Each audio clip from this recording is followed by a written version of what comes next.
بسم اللہ الرحمن الرحیم۔ السلام علیکم۔ آج ہم ٹریول کریں گے بیلاروس کی اور بیلاروس کے ثقافت کے بارے میں جاننے کی کوشش کریں گے۔ بیلاروس میں لوگ کس طرح رہتے ہیں، یہاں پر سرد موسم کا مقابلہ کس طرح کرتے ہیں، بیلاروس کی کتنی آبادی ہے، بیلاروس میں کتنے مسلمان ہیں اور بیلاروس میں فحاشی کا کام کس طرح کیا جاتا ہے، اور بیلاروس کے ٹرانسپورٹ سسٹم کے بارے میں بات کریں گے۔ تو آئیے دوستو چلتے ہیں بیلاروس میں۔ بیلاروس جیسے یورپ کا پھیلا ہوا جنگل، جسے یورپ کا پھیلا ہوا جنگل بھی کہا جاتا ہے، مشرقی یورپ کا ایک خوبصورت اور پر اسرار ملک ہے جو اپنی قدرتی خوبصورتی، قدیم تاریخ اور روایتی ثقافت کے لیے مشہور ہے۔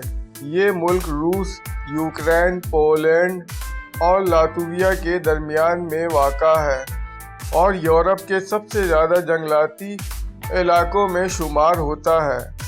بیلاروس میں حیرت انگیز جھیلیں، دریاؤں کے جال اور وسیع سبز میدان موجود ہیں جو قدرتی محبت کرنے والوں کے لیے ایک خواب کی حیثیت رکھتا ہے۔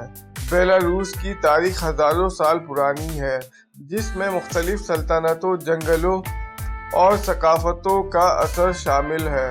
منسک، جو کہ بیلاروس کا دارالحکومت ہے، ایک جدید اور خوبصورت شہر ہے جو اپنی تاریخی عمارتوں اور میوزیمز اور ثقافتی تقریبات کے لیے مشہور ہے۔ یہاں کے قدیم قلعہ جیسے میر قلعہ اور نیسویس قلعہ یونیسکو کے عالمی ثقافتی ورثے میں شامل ہے اور ملک کی شاندار تاریخ کی نمائندگی کرتا ہے۔ بیلاروس کے لوگ اپنی مہمان نوازی دہی زندگی کے انداز اور روایتی دستکاری کے لیے جانے جاتے ہیں۔ یہاں کے میلے اور تہوار جیسے کولیدا اور ڈانزگی ملک کی ثقافتی روح کو زندہ رکھتے ہیں۔ روایتی کھانے جیسے آلو کے پین کیکس اور مختلف قسم کی مقامی روٹیاں بیلاروس مہمان نوازی کا ایک اہم حصہ ہے۔ بیلاروس کے قدرتی ورثے بھی انتہائی متاثر کن ہے۔ بیلاروس کا جنگل، جو یورپ کے آخری قدیم جنگلات میں شامل ہے، دنیا کے نایاب بائسن کے لیے مشہور ہے۔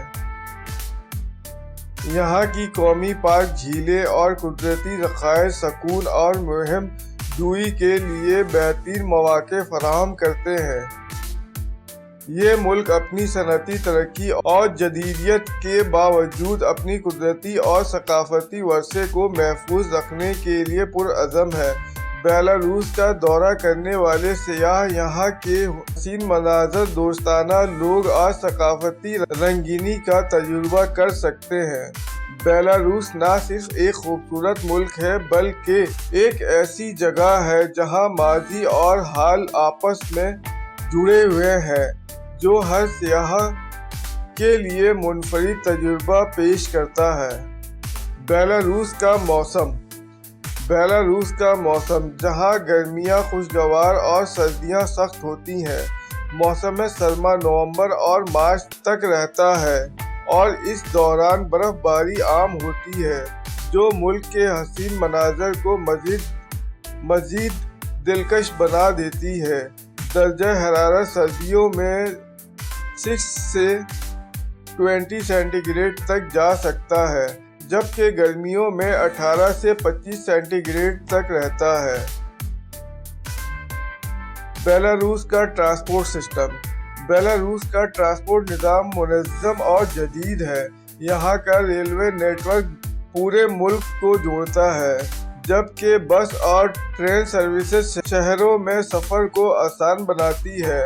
منسک میٹرو دنیا کے سب سے صاف اور مؤثر میٹرو نظام میں سے ایک ہے۔ ملک میں سڑکوں کا جال بھی اچھی طرح تعمیر کیا گیا ہے، جو شہروں اور دیہات کو آپس میں جوڑتے ہیں۔ بیلاروس کی مارکیٹس اور شاپنگ مالز، بیلاروس کی مارکیٹ اور شاپنگ مالز خریداروں کے لیے مختلف آپشن پیش کرتے ہیں۔ منسک میں گیلریا اور ڈانا مال مشہور شاپنگ سینٹرز ہیں، جہاں بین الاقوامی برانڈز، مقامی مصنوعات اور کھانے پینے کے لیے بہت سی چیزیں دستیاب ہیں۔ روایتی بازار بھی موجود ہے، جہاں دستکاری اور مقامی مصنوعات خریدی جا سکتی ہے۔ بیلاروس میں مسلمانوں کی آبادی۔ بیلاروس میں مسلمانوں کی آبادی تقریباً 4 لاکھ کے درمیان ہے۔ یہاں زیادہ تر مسلمان تاتار نسل سے تعلق رکھتے ہیں، جو کئی صدیوں سے اس خطے میں آباد ہے۔ منسک سمیت دیگر شہروں میں مساجد اور اسلامی مراکز موجود ہیں، جہاں مذہبی اور سماجی سرگرمیاں انجام دی جاتی ہیں۔ بیلاروس میں برف باری۔ بیلاروس میں برف باری سردیوں کی ایک خاص بات ہے۔ برف سے ڈھکے جنگلات، جھیلیں اور گاؤں ایک جادوئی منظر پیش کرتے ہیں۔ برف باری کے دوران مختلف سرگرمیاں جیسے اسکیٹنگ اور سنو بورڈنگ سیاحوں کی مقامی افراد کے لیے تفریح فراہم کرتی ہے۔ بیلاروس میں جسم فروشی۔ بیلاروس میں جسم فروشی غیر قانونی ہے اور قانون کے تحت اس پر سختی سے پابندی عائد ہے۔ حکومت اس مسئلے سے نمٹنے کے لیے مختلف اقدامات کرتی ہے، جن میں پولیس کی آپریشنز اور انسانی اسمگلنگ کے خلاف قوانین شامل ہیں۔ جسم فروشی کے خاتمے کے لیے سخت سزائیں دی جاتی ہیں، خاص طور پر ان لوگوں کے خلاف جو اس کاروبار میں ملوث ہیں یا اس کی حوصلہ افزائی کرتے ہیں۔ بیلاروس میں جسم فروشی کو اکثر منظم گروپ کے ساتھ منسک میں کیا جاتا ہے، اسمگلنگ کے لیے بھی ذمہ دار ہو سکتے ہیں۔ ملک میں کئی NGOز اور بین الاقوامی تنظیمیں متاثرہ افراد کی مدد کے لیے کام کرتی ہیں تاکہ انہیں معاشرتی اور نفسیاتی مدد فراہم کی جا سکے۔